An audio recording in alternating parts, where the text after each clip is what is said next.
श्री कृष्ण वाणी। अगर युद्ध से पहले डर जाओगे तो मरने से पहले ही मर जाओगे। किसी छोटे से गांव में साधु रहते थे और उस साधु का काम गांव के लोगों को उपदेश देना था। उसी गांव में एक नर्तकी रहती थी। उसका काम लोगों के सामने नाचकर गांव के लोगों का मन बहलाना था।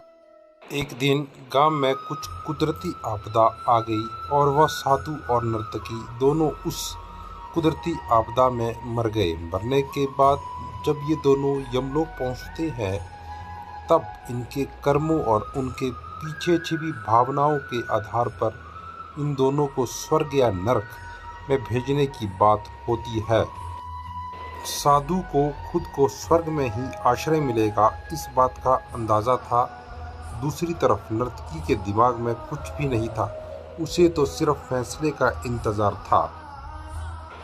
तभी घोषणा होती है कि नर्तकी को स्वर्ग दिया जाता है और साधु को नरक। इस फैसले को सुनते ही साधु यमराज पर बहुत चिल्लाते हैं और उनसे क्रोधित होकर पूछते हैं कि ये कैसा न्याय है महाराज, मैंने अपनी सारी जिंदगी लोगों को उपदेश देने में बिता दी और मेरे नसीब में नरक।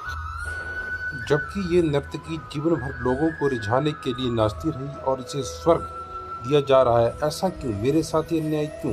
यमराज ने साधु को शांति से उत्तर देते हुए कहा कि ये नर्तकी अपना पेट भरने के लिए नाचती जरूर थी, किंतु उसके मन में यही भावना थी कि मैं अपनी कला को ईश्वर के चरणों में समर्पित करती हूँ। जबकि तुम लोगों को उपदेश देते हुए भी यह सोचते थे कि काश तुम्हें भी नर्तकी का नाच देखने को मिल जाए। तो ईश्वर के इस महत्वपूर्ण संदेश को भूल गए कि इंसान के कर्म से अधिक कर्म करने के पीछे की भावनाएं मायने रखती है। मैं इसी कर्म के पीछे की भावनाओं के हिसाब से ही तुम्हें नर्क मिला।